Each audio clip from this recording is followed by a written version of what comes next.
The Bible have a lot of good information that if you apply these good information in your life, it can change. But also, there's some information temperamental. You need to have discernment, and when you're reading in the Bible, you see the word God. That's everywhere. That's a mistranslation. It's by accident or on purpose. The original Bible have gods with an S. It's always been, when you go back to reverse the engineer of the actual word translation, you'll find it as gods, not God. Or it's singular. Elohim also is a plural term. And it also discovered that Yahweh is actually in Lil, in the Sumerian tablets. And Sumerian text as Lil and Enlil become as Yahweh in the biblical texts.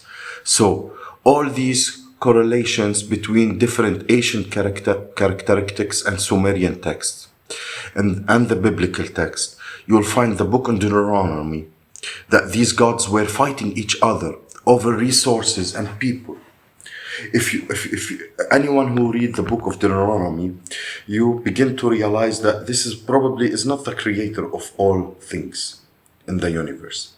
When God chose people, all loving, he ain't the same all the time. Then all out of the sudden, you will read in the book Deuteronomy that there is one person in that city that doesn't like me. I want you guys to go over there. Keep in mind, never met these people. Kill the women, kill their children, kill their animals, and bring the spoils and war back to me. What kind of needs spoils and these things and kill children? So this is also a verse in the book of Deuteronomy where God tells men, if you see a woman walking through land and you decide to rape her, the word rape actually in the book, you can.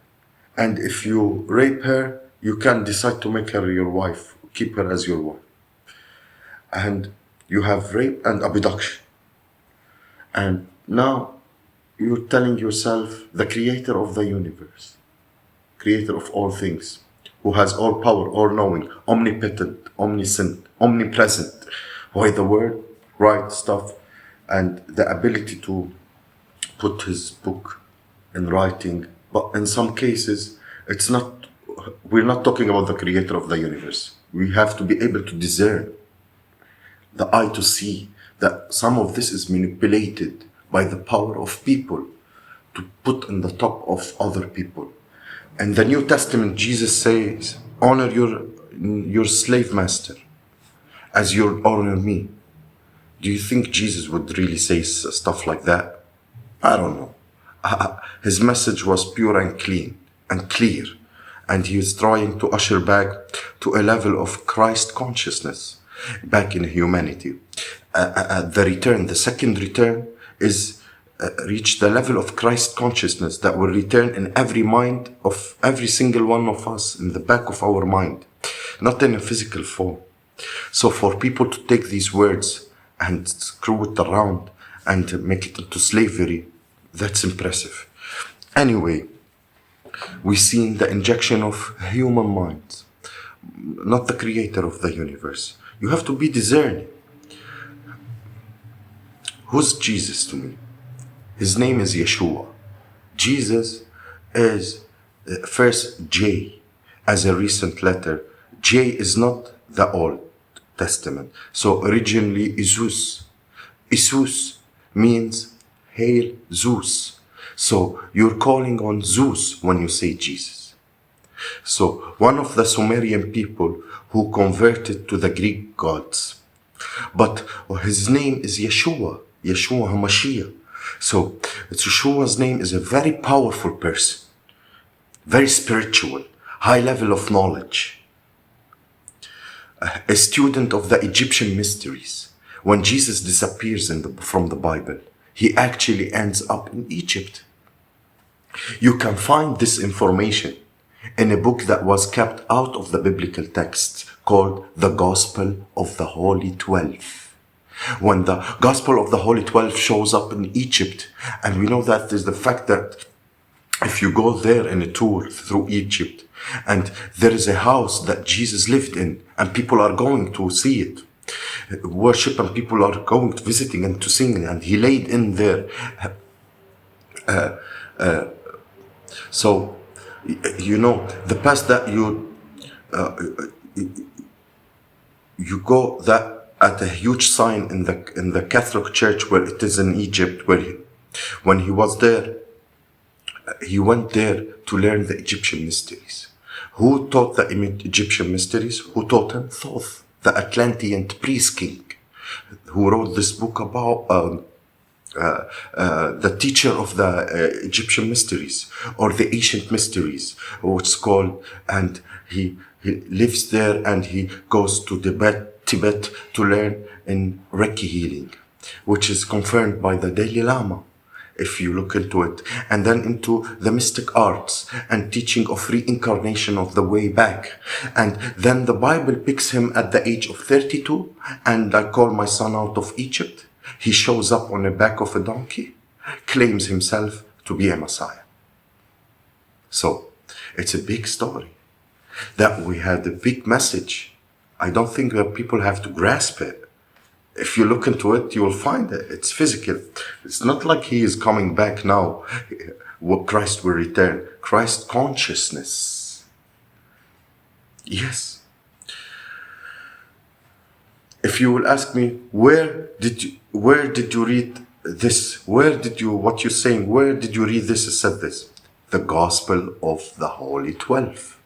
The Gospel of the Holy 12. Apocryphal text that was kept hidden. And then you have the Gospel of Thomas in Nag Hammadi Giza Pyramid, the Gnostic beliefs that flipped the whole script upside down. So listen, spirituality,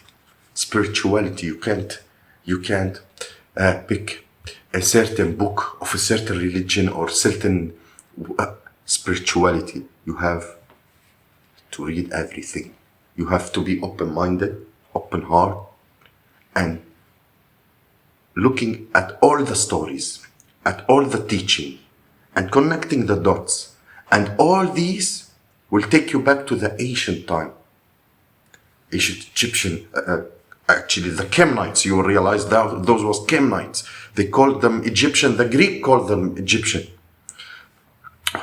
When you're born, you're given a name, a race, a religion, and you spend the rest of your life defending false identities. You don't know who you are. You don't know who I am.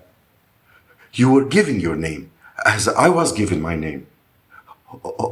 Hussari. Somebody gave me that name. So get in your knees and pray before you go to bed. And the Lord will pray before you go to bed. And so I got on my knees and I said, Lord, I pray, Father of art of heaven, hallowed be thy name. Kingdom come, thy will be done. And it will trace back Lord's prayer. Whose prayer is that? That's the prayer of Ptah, the Iya Enki, the Sumerian tablets. Amun Ra Pitatun.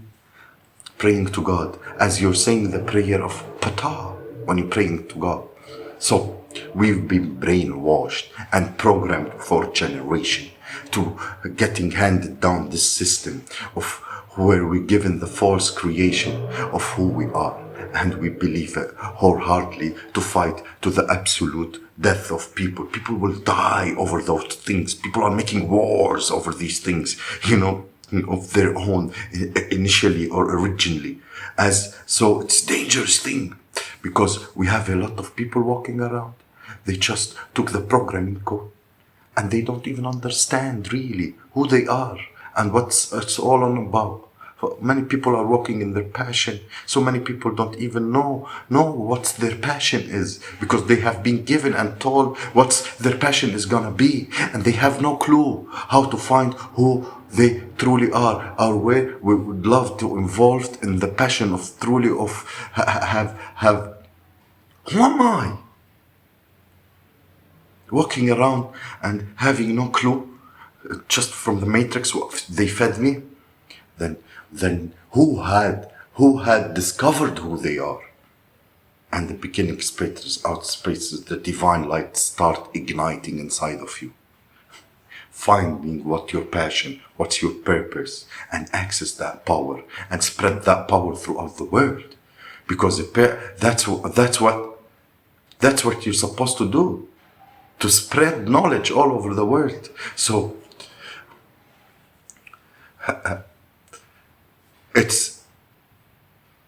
you can say I'm stuck with this. I read everything and I connect the dots and I seek the source to realize that our creator, the creator of all things, really is a frequency of light and energy and awareness and consciousness and connected to all that has been and ever could be. It's a divine spark. It's the Alpha and the Omega, the Holy Trinity. All religions talk about it in a different way. Yes, it's a multidimensional, multidimensional universe. It's so mysterious, and we don't live alone. And our eye only see not 5% of the spectrum light. Technically, we are blind. We have to not focus on the five senses, because the five senses is the matrix. The more you start realizing that there is other things that you can focus, like by your crowns and by your intuition and by opening your mind, your eye and your third eye to realize that you don't live alone and there's spirits around you, angels, ancestors, there's around you more than there is a human around you. When you start realizing who you are, and you'll start tapping into the universe to realize that you are much more powerful than you could ever imagine. And daily seeking, daily learning, daily discovering. Nobody knows it all. Have a nice day and hope you enjoyed this information.